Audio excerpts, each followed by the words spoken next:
बहुत बहुत धन्यवाद योगेश जी, और आपका तहे दिल से शुक्रिया। आपने हमारे किसानों को एक बैकग्राउंड सेट किया, लोगों को बताया, कंपनी के बारे में संक्षिप्त परिचय दिया और आज के मकसद को भी लोगों को बताया। तो मेरा सभी किसान भाइयों से अनुरोध है कि हम अपने प्रोग्राम में आगे की तरफ चलते हैं। अपने अपने मोबाइल थोड़ी देर के लिए साइलेंट कर लें, क्योंकि एक का बजेगा तो कम से कम 10 लोग डिस्टर्ब होंगे। हमारा प्रोग्राम कोई बहुत ज़्यादा देर तक चलने वाला नहीं है, ठीक है। मुद्दा ये है कि सबसे पहले हम आपको जिसके बारे में भी आपको योगेश जी बता रहे थे और मैंने भी आपको बताया कि एक्सकेलिया के हमने जगह जगह परीक्षण किए। हम जहाँ पे इकट्ठे हुए यहाँ पे भी परीक्षण किया जा चुका है, आज आपको रिजल्ट दिखाना है। तो सबसे पहले मैं आपको एक्सकेलिया के बारे में बताता हूँ। जापानी तकनीक से बना हुआ नया फफूंदीनाशक है, पैटेंटेड है। आप सभी लोग जानते हैं पैटेंट उन्हीं चीज़ों को मिलता है जो अपने आप में अभूतपूर्व होती है, अनोखी होती है, या जिनमें कोई अलग से खासियत होती है। तो एक्सकेलिया का एक पैटेंटेड फफूंदीनाशक है, जापानी टेक्नोलॉजी का है। अगली बात यह है कि ट्रांस लेमिनर और सिस्टेमिक एक्शन वाला है। ट्रांस लेमिनर का मतलब होता है कि हमने दवा को इधर से स्प्रे किया, पत्ती की पूरी मोटाई पार करके दवा आर पार चली गई। क्योंकि ज़्यादातर जितने फफूंदी होती हैं या कीड़े होते हैं, उनके अंडे या फफूंदी के बीजाणु हमेशा पत्ती की निचली सतह पर जाते हैं। तो ऐसा तो संभव है नहीं आप नीचे से स्प्रे करोगे। तो इसीलिए ज़रूरत ये पड़ी कि हम ऐसे प्रोडक्ट का आविष्कार करें जो आप स्प्रे कर रहे हो इधर से तो आर पार जाके पहुंच जाए, वहाँ बैठी हुई फफूंदी या उसके बीजाणु को ख़त्म करे। ये हो गया ट्रांसलेमिनर, पत्ते का आर पार जाना। दूसरा मैंने बताया आपको सिस्टेमिक। सिस्टेमिक का मतलब हुआ जैसे अपने इंजेक्शन लगाते हैं तो ब्लड सर्कुलेशन के साथ दवाई अपने पूरे शरीर में पहुंच जाती है, और जहाँ जो समस्या होती है वहाँ पर जाकर दवा अपना असर दिखाती है। तो सेम उसी तरीके से सिस्टेमिक है एक्सकेलिया, और ये वहाँ जाके पौधे के पूरे सिस्टम में चली जाती है, और जो आने वाले रोग होते हैं उनको पनपने ही नहीं देती है, सुरक्षा बना के रखती है। तो ये है मुख्य खासियत। इसके अलावा ये तो हो गई मेन बेसिक खासियत इसकी। अगली जो खासियत है कि एक्सकेलिया को जो डिज़ाइन किया गया है, जिसका हम आप लोगों को तजुर्बा करा रहे हैं, तो उसमें दो मुख्य बीमारियां हैं जिनके लिए प्रोडक्ट को ईजाद किया गया है, आविष्कार किया गया है। पहला है अल्टरनेरिया, जिसको चरमा या कालिया कहते हो। जब बादल होते हैं या बारिश होती है, नमी मिलती है, तो हमारे फूल या पत्ती के किनारे होते हैं, उन पर धब्बे बन के फिर वो काला पड़ना शुरू हो जाता है और लगेगा पूरा पौधा बाद में सूख जाता है। हालांकि चलो इस बार गर्मी इतनी ज़्यादा है, अभी कहीं अल्टरनेरिया या चरमा की दिक्कत नहीं है। दूसरी समस्या है आपकी पाउडरी मिल्ड्यू, जिसको जगह जगह कोई खर्रा कहता है, कोई धोलिया बोलता है, कोई छाछिया बोलता है। इंग्लिश भाषा में उसको पाउडरी मिल्ड्यू बोलते हैं। पाउडरी मिल्ड्यू में आपको पता है खर्रा या छाछिया में कि आपकी जो भी तने हैं, फूल हैं या जो दाने बने होंगे, उनमें क्या होगा, सफ़ेद सफ़ेद पाउडर सा जम जाएगा, और धीरे धीरे वो पाउडर क्या होगा, कत्थई रंग में बदल जाएगा, और आपके जो दाने हैं वो सिकुड़ के रह जाएंगे। लास्ट में लगेगा पौधा पूरा सूख गया, दाने भी सूख गए, और ऐसे दाने क्या होंगे, फूंक से मारे सिकुड़े होंगे। हाँ, उनमें अंदर जो मात्रा होनी चाहिए तेल जैसा जो भरा रहता है वो ना होके मतलब खाली हो जाएंगे, पिचके हुए होंगे। कहने मतलब पिचके हुए दाने बनते हैं, और कई बार दाने बनते ही नहीं अगर फूल की अवस्था आ गई तो मैं आपको बता दूं, कल जब मैं मेड़ता एरिया में घूम रहा था तो गांव था उचाड़ा और इमदाबाद। उन दोनों गांव में हमने पहली बार दो खेत ऐसे देखे जिनमें आपकी भस्मी फफूंदी यानी छाछिया लगी हुई थी, ठीक। लेकिन अगर बाई चांस मौसम बदलता है और हवा का रुख बदलता है, पूर्वी हवा का, बादल होते हैं, तो ये दोनों ही रोग कभी भी आ सकते हैं। आप सभी लोग जानते हो कि जीरा क्या है, बहुत ही नाजुक फसल है। ये धान गेहूँ गन्ना जैसी फसल नहीं है, मूंगफली जैसी। इसको विशेष जलवायु चाहिए। उस जलवायु में जब भी बदलाव होगा तो जीरे में समस्याएं आती हैं। अब बात आ जाती है, क्योंकि जीरे का सबसे बड़ा उत्पादन पूरे भारत में वो दो ही राज्यों में होता है, या तो राजस्थान में या गुजरात में, क्योंकि ऐसी फसल इसको हर जगह उगाया भी नहीं जा सकता।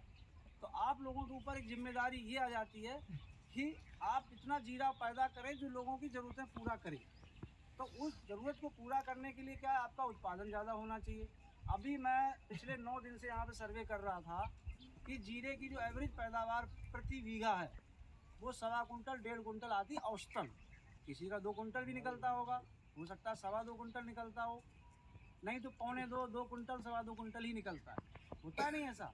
और जिस तरीके के इस साल माहौल बना है कि जब आपने जीरे की बुवाई की, टेम्परेचर ज़्यादा था तो जीरे का जमाव नहीं हुआ, लोगों ने दोबारा बोया। फिर जीरे के लिए जो समय फरवरी का महीना कूल मौसम चाहिए था, जनवरी फरवरी का, आप ये देखिए उसमें ऑलरेडी क्या होने लगा, गर्मी बढ़ गई। जब गर्मी पड़ गई तो उसको इतनी ग्रोथ का मौका नहीं मिला, अभी भी जीरा हमारा छोटी स्टेज का है, तो वो वहाँ तक पहुँचेगा नहीं। उसकी उम्र हो जाएगी उतने में ही फूल में बीज बनने शुरू हो जाएंगे, जबकि उसमें शाखाओं का विकास नहीं हो पाएगा। ये सारी चीज़ मैं इसलिए बता रहा हूँ कि एक्सकेलिया के विशेष गुण ये हैं। अभी इस प्लॉट पे मैंने जो यहाँ लिख रखे हैं यही आप चल के भी देखेंगे। एक्सकेलिया के मेन जो फायदे और हैं बीमारी को रोकने के अलावा, बचाव करने के अलावा, कि जहाँ जहाँ आप एक्सकेलिया का उपयोग करेंगे वहाँ वहाँ फसल आपकी ज़्यादा दिन तक हरी रहेगी, हरी कच्ची रहेगी। जिस दिन तक जीरा हरा कच्चा रहेगा समझ लो दाना उतना ही आपको भरेगा, वजन बढ़ेगा। दूसरा जो आपको फ़र्क मिलने वाला है कि जब आप स्प्रे करते हैं, तो हमने अभी टाइम बताने वाले हैं, उस समय आप स्प्रे करते हैं तो हमारे जीरे की फसल मुलायम रहती है, जिसको आप कुमलास बोलते हैं, सॉफ्ट रहती है। जितनी मुलायम रहेगी उतनी बढ़िया रहेगी। तीसरा फ़ायदा है कि शाखाएँ ज़्यादा बनेंगी, फूल के जो गुच्छे हैं जिसको आप घूमर बोलते हो उनकी संख्या ज़्यादा होगी। जब ज़्यादा होगी तो उत्पादन ज़्यादा होगा। ठीक, ये आपके अधिकतर जो फायदे हैं, और लंबे समय तक फसल हरी भरी रहेगी। तो ये तो हो गया एक्सकेलिया की विशेषताएं जो मैं आपको बताना चाह रहा था। अब बात करते हैं कि इसको उपयोग कब और कैसे करना है। तो आपकी जीरे की फसल अमूमन उगने में ही करीब 20 दिन ले लेती है, ये तो आप सभी लोग जानते हो। ठीक है, तो जब आपको लगे कि फूल की शुरुआत होने वाली है, आपकी फसल हो जाए 50-55 दिन, 50 से 60 दिन में। देखो वो क्या ज़मीन पर निर्भर होता है, कोई ज़मीन ज़्यादा अच्छी है या जीरा समतल में हुआ जल्दी जम जाएगा, कोई गहरे चलागा नहीं जमेगा या कम जमेगा। लेकिन अगर एवरेज औसतन देखें, जब हमारी फसल 50 से 60 दिन की हो उसी समय हमें पहला स्प्रे लगा देना, हमें बीमारी आने का इंतजार नहीं करना है। क्योंकि एक बार बीमारी आ गई, जो पौधे आपके जल गए वो तो आपको नुकसान हो गया ना। तो हम बीमारी आने ही ना दें, इसके लिए हमेशा बचावकारी स्प्रे करना है। पहला वो करना है 50 से 60 दिन की अवस्था। कितनी मात्रा इस्तेमाल करनी है? 200 ml प्रति एकड़ के हिसाब से। अब बीघे के हिसाब से, क्योंकि बीघा राजस्थान में अलग अलग है, कहीं 1.25 बीघे के एकड़ है और कहीं 2.5 बीघे के एकड़ है, तो उसकी गहराई में नहीं जाऊँगा। वैसे भी केंद्रीय कीटनाशी बोर्ड द्वारा जो परमिशन दी जाती है, जब भी कोई दवा रजिस्टर की जाती है तो हेक्टेयर या एकड़ के हिसाब से ही डोज वो बताते हैं, मात्रा बताते हैं।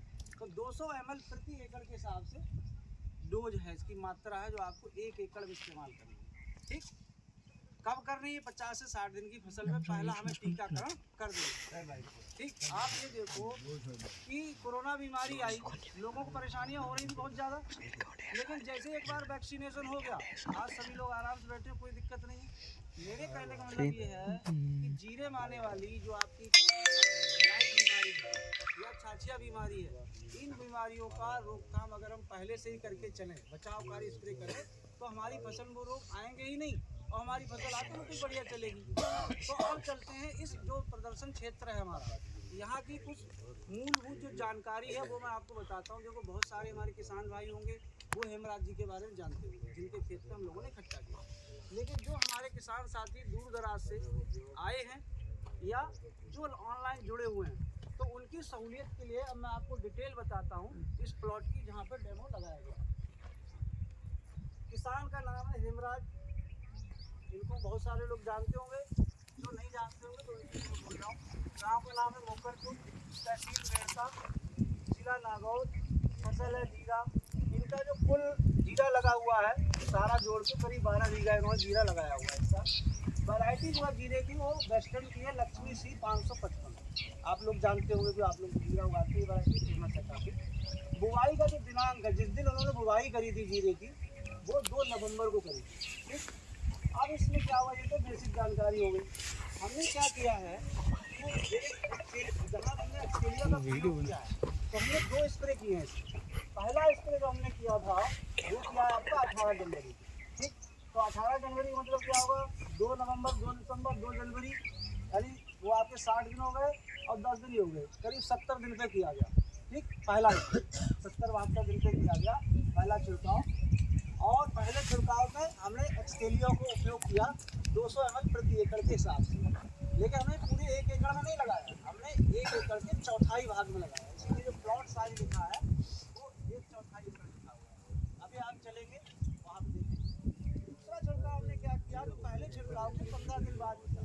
हालांकि ये छिड़काव हमें पहले करना था, 11-12 दिन पे करना था, लेकिन कई बार क्या है उस समय पानी की सुविधा नहीं थी, खेत सूखा पड़ा था, तो खेत में नमी हो तभी हम दवा स्प्रे करेंगे, तो उस वजह से हमने 2-3 दिन का गैप ज़्यादा लेके स्प्रे किया। तो तो पहला छिड़काव किया 18 जनवरी को, उसके करीब 15 दिन बाद हमने जो छिड़काव किया वो 2 फरवरी किया। किसका किसका? एक्सकेलिया। बीच बीच में एक्सकेलिया